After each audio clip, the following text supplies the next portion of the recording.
Hi, this video is going to be the first part in a wireless positioning and bill of material generation. So in this case, we're going to give you the basic steps of what you need to choose to build a wireless bill of materials, and then there is subsequent videos on each one of the controller types. So there'll be one on ZoneDirector, one on cloud, one on virtual SmartZone or SmartZone in general, and another one on Unleashed. This is going to give you basic positioning. So first, there's 6 steps in creating a Ruckus bill of materials. So the first one is to choose your controller. Then we want to choose the support type on that controller, whether it's 1, 3, 5 years. Then we're going to choose the licenses to go on that controller, license support to go with it, your access points, and then any accessories to go with those access points. So to build a wireless bill of material, you should bring a checklist, right? So when you talk to your customer, then you should be asking the following questions. So APs, what quantity and what model? And so that may be determined by density. It may be determined by the client type. There's several different reasons. Does the client want spares? So, the APs, the indoor APs come with a limited lifetime return to factory. So if an AP breaks, you got to return that to our factory. We'll repair it or send you a new one, but that could take a couple of weeks. And so does your customer want spares, or do they want to buy advanced replacement support? What type of controller do you want? Do you want cloud? Do you want virtual SmartZone? Do you want a SmartZone appliance? Do you want ZoneDirector? Maybe you don't want any type of controller. You want to run Unleashed and have one of the APs become the controller. And then do you want redundancy in your controller? So if you do, ZoneDirector, you're going to buy kind of a standby license for the second ZoneDirector, or for SmartZone, you're going to form a cluster. So you need to buy multiple servers and support for those. Then what type of licenses do you want for your controller, right? So it's sort of per AP licenses. Do you want URL filtering license? Do you want a GRE license? And then support. So what type of support you want, 1, 3, 5 years, whether you want end user support or partner support, and then accessories. So, do you want to add other products like CloudPath or SCI or Spot? Do you need PoE switches or PoE injectors?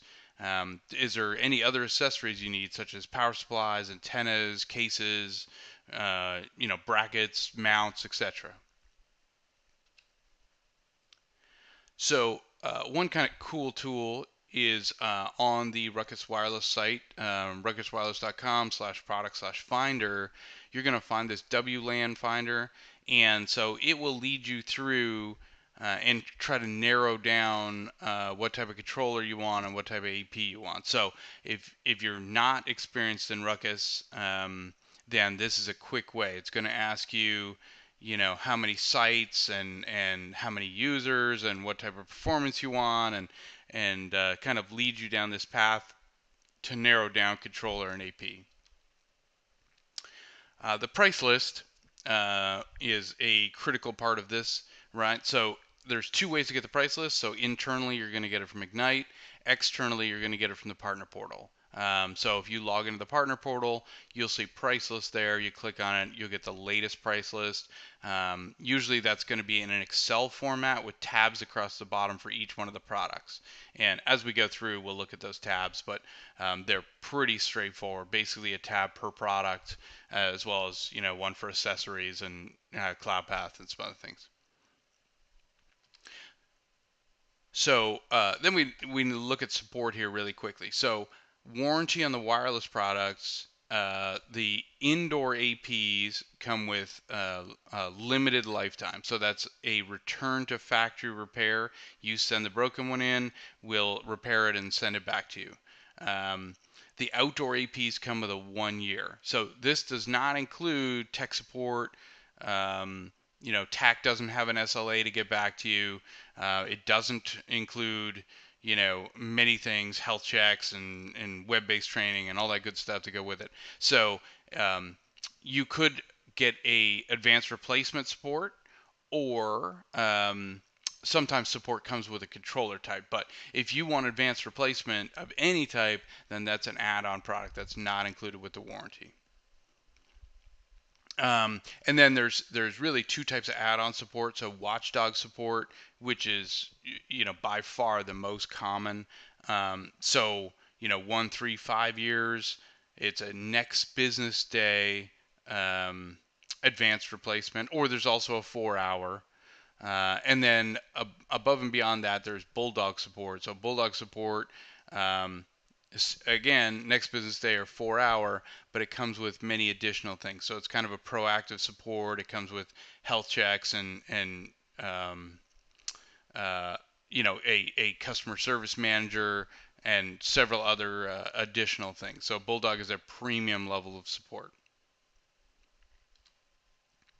Okay, so step one in our process is controller, right? So we need to choose a controller type, and we have 5 different types of controllers depending on your business, right? So um, it's important to know answers such as the amount of APs and clients that need to be supported, if it's single or multi-site deployment, if the customer plans to grow their wireless infrastructure in the future. Those are all important questions, so you know to position the right controller.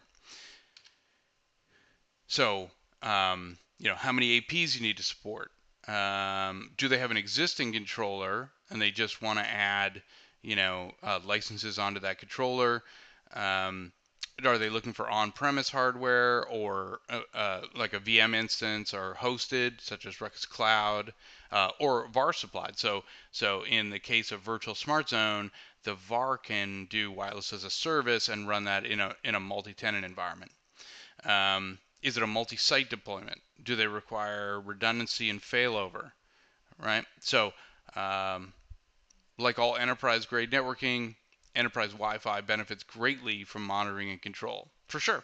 If you don't know what's happening, it's difficult to troubleshoot, and it's difficult to understand your scaling requirements. And then Unleashed, which is one of the APs becomes a controller, does put some additional load on the APs. So, it doesn't cost you anything for the controller per se beyond the price of the AP. It also the master Unleashed controller, it does have some processing overhead to go with that. So just looking at the controllers here, so very small would be Unleashed, right? So maximum of 50 APs, 1,024 clients, and it's controllerless. So one of your APs becomes a controller. Should it fail, someone else will take over. Next up, for a small environment, is a ZoneDirector 1200, 150 APs max, 4,000 clients. Then we get into SmartZone, so SmartZone 100 and the VSZE or Essentials. So 1,024 APs and 25,000 clients, and then in a cluster, 3,000 APs and 60,000 clients. And then at the really high end is the Virtual SmartZone high scale, 10,000 APs, 100,000 clients, or in a node, 4-node cluster, you've got 30,000 APs and 300,000 clients. And if you need even bigger than that, then we have a manager of managers that can manage multiple VSCHs to give you basically unlimited scale. And then beyond that, which we did talk about, was cloud Wi-Fi, but we'll get to that. So Unleashed, you can manage up to 50 APs, 1,024 clients. Good for a small deployment. This is single site only, right? So when you deploy Unleashed, every location is its own site. So you can't tie those together. You can't see multiple sites from the controller. They're one at a time. The only way to manage multiple sites is with Unleashed Multi-Site Manager, which we'll talk about later. But basically, it is a controller which manages, or it's a manager of all your controllers across all the sites. So that is an add-on product. It's additional cost, but it will let you do scale to massive scale of Unleashed networks. So small to medium business, single site deployment, generally less than 512 clients, but it'll scale up to 1,000. not tech savvy buyer, right? So we would put these in a coffee shop or a retail store or a doctor's office, something like that. No offense to any of those people, they just generally don't have an IT department on hand to manage them.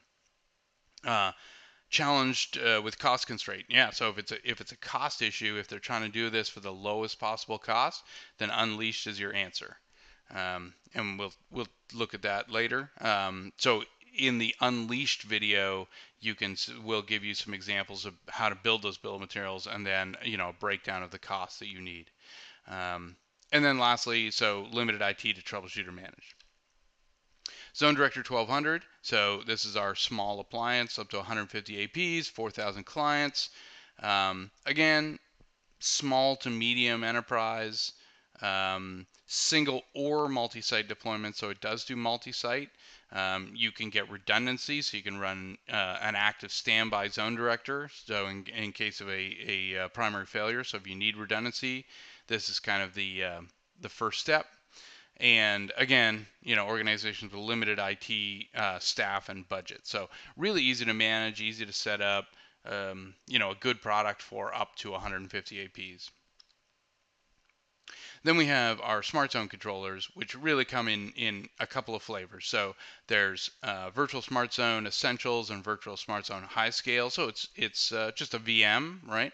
And it's exactly the same piece of software. It just depends when you install that VM, it's going to ask you if you want to run it as Essentials or High Scale. So there's no difference in price. There's no difference in the code itself, other than how you install it, right? And so Essentials will manage up to 1,024 APs, as well as a SmartZone 100. It's the same difference. And 25,000 clients, right? Support up to 3,000 APs and 60,000 clients when it's clustered.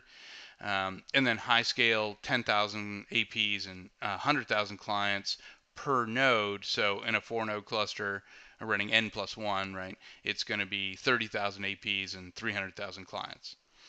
So you could buy it in the hardware, which is SC100, or you can buy it in the virtual option as a VM. So just depending on your personal preference, do you want a piece of hardware? Do you have a VM environment already? Lots of questions there. But this is large scale, so large enterprise, medium to large enterprise. VSCH was originally designed for service providers and will scale to massive levels, right? And this is where you would get into, multi-tenancy and running Wi-Fi as a service, should you wish to do that. And then lastly, cloud. So cloud, best option for growth, unlimited sites and scale, right? It runs. So basically, we host the servers and the service in the back end, and it will scale as big as you need to go. So we can add nodes to our cluster to, if you have 1 million APs, by all means, bring it on. Cloud is your answer. Built-in analytics. So SCI is built into this product. You don't have to spend additional for SCI. So your analytics and reporting is built in. No hardware and software, basically no setup, right? You create your account in a minute or two and add your APs to it. It's also the easiest way to add APs. Basically, you can take the mobile app and scan the barcode on the bottom of the AP and it'll add them in, or you go into the GUI and you type the serial number, and the first time that AP shows up anywhere in the world that's supported, it'll add automatically into your cloud and you'll be ready to roll. So it is the easiest possible way to add APs into the controller. And it supports single site, it supports multi-site, and it's growing all the time, right? You get the redundancy of our back end, which has many, many, many servers in that cluster. So you've got pretty much unlimited redundancy. And if you lose connection to the cloud, the APs will survive, right? Will keep running until it gets connectivity back to that cloud. You just can't make any changes in the meantime. So that's all survivable with great redundancy. So next we need to add support to our controller. So support must be added to each controller. It comes in 1, 3, or 5 years. And if you here it's showing the tabs in the Excel spreadsheet of the price list, and so you're going to find that under Watchdog support, right? So there's also Watchdog support renewal if it was a renewal, but in this case we're assuming it's a new buy, and so you find that under the support tab.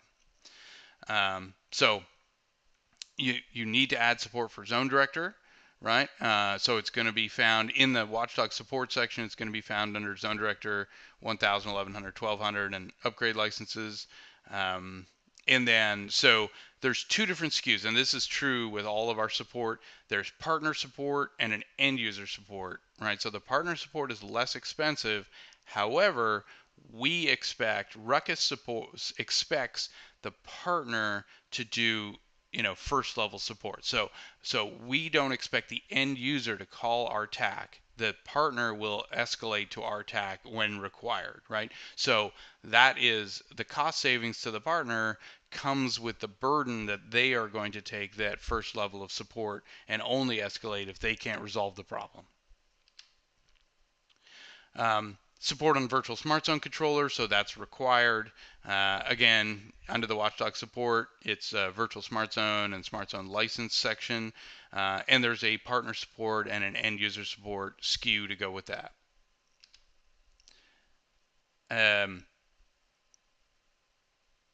So that was virtual SmartZone. This is SmartZone 100.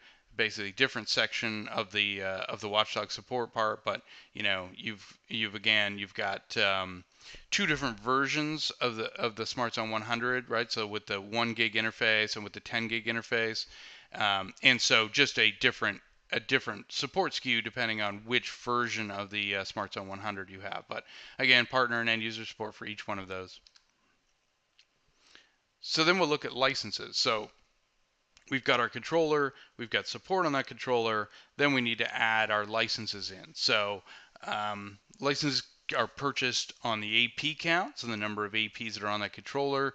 It's a one-time purchase, right? So you don't need to rebuy those licenses every year. You do need to buy support on those licenses, which we'll get to next, but the licenses themselves are perpetual to that controller. And they're found under the software and license tab in the price list. So ZoneDirector comes with 5 AP licenses, right? And so it'll support up to 150. So you can add another 145 AP licenses to that controller should you wish to. And under the ZoneDirector, under that software and licenses tab, you'll find the ZoneDirector section for 1200 and the SKU there. SmartZone controllers come with 1 license, and then you can add per license SKUs beyond that, right? So under the same section, you're just going to find the SKU for the license there. Cloud is a bit different. So cloud doesn't really have you don't need to buy a controller license. You don't need to buy support on that controller. All you need to do is buy per AP licenses. So those AP licenses also come with support. So basically, you're just buying 1 year, 3 year, 5 year cloud subscription, which includes the support, includes the controller. So it's a much easier thing to purchase. So then we need to buy support on those APs. So again, 1 year, 3 year, 5 year, found under the Watchdog tab in the price list. So Unleashed is a bit of an anomaly here. So Unleashed, you're not buying a controller, you're not buying support on that controller. You're buying a specific type of AP called the part number will start with 9U1. And what you need to do is buy 1 support license for the entire site. So it's this 806 RUNL 1U00, and you need to buy 1 of those support licenses per location. So remember that Unleashed is designed only for single site, but you may have multiple sites that are running their own Unleashed, and you would have to buy 1 of these SKUs per, not 1 per AP, but 1 per location under support. ZoneDirector, again, comes with 5 licenses, so you're going to want to buy support on any additional licenses that you purchase, right? So again, partner support and end user support SKUs found under the Watchdog support in the ZoneDirector section. ZoneDirector supports on each AP, and you would find that under the Watchdog support under Virtual SmartZone and SmartZone license upgrades. So partner support and user support. And then we need to pick our APs. So this may be easy. You may already know what kind of APs. It may be a specialty AP like the H510 that's built for hospitality. It may be outdoor APs, but you need to pick your APs. So it's important to know the answers, such as the number of clients that need to be supported, the type of client. So are they 2x2? Are they 3x3? 4x4 maybe? The quantity of APs required. So, usually the first step, at least in an indoor deployment, is you're going to get a floor plan. You're going to run that floor plan through something like our Zone Planner tool or Ekahau or something like that, where you plan the location of those APs. So that's usually my first step. However, if you know it's a high density environment, then you're going to choose a different type of AP than if it was an enterprise or a warehouse or something like that. So is this a competitive environment, right? Match the radios and the streams. So, if the competitor is pitching 3x3 with 3 spatial streams, then you match it with our appropriate, like the R610, for example. Discuss the BeamFlex value proposition. So BeamFlex Plus is specific to Ruckus, right? And there's 100 patents in our antennas, and we will give you better bandwidth, better throughput, and more users per access point than any other vendor. And so that is an important piece to point out. So just because it's matching of 3x3 MIMO doesn't mean that it's matching in performance. It's certainly not. Is it a greenfield deployment? So what's the square footage? What's the floor plan? How many users? What type of devices? Is it indoor or outdoor or both? Do you need PoE switches or PoE injectors? What's their budget and their bandwidth expectations? So, how many people are they going to have on that Wi-Fi at once? And what's the bandwidth they expect, right? And then the note here, note that bandwidth and throughput numbers can be manipulated to appear as competitive advantage, but BeamFlex Plus is proven and patent, and it sure is. Head to head, you can put our APs against anyone, and we will blow them out of the water. So from an AP perspective, we generally have a good, better, best in each of the categories. And then we have some specialty ones. So, for typical enterprise indoor, you've got the R320, the 510, the 710. You've also got the 720 and the 730. And then some specialty ones like the H510, which is designed for hospitality, but it could go anywhere. 4-port switch on the bottom. The M510, which is a mobile, so you can put a LTE card in it and have a mobile backhaul. And some other ones, some that are designed to run on strands on the power lines for outdoor AP, etc. The R610 is our kind of mid-range, right? But the R510 is the default. So for most environments, the R510 is where you would start, or the R610, depending on how you feel, whether you want 2x2 or 3x3. But one of those two is usually the default, and then you can go up or down the scale depending on budget and requirements. So then the R720 and R730 are the high end. So the R730 is an 8x8 Wi-Fi 6 or 802.11ax, and so that is for the fastest, densest, or people that want bleeding edge. That is the R730 for sure. Outdoor APs, again, good, better, best, right? So at the low end, the T310, the T610, and then the T710 from a performance and scale perspective.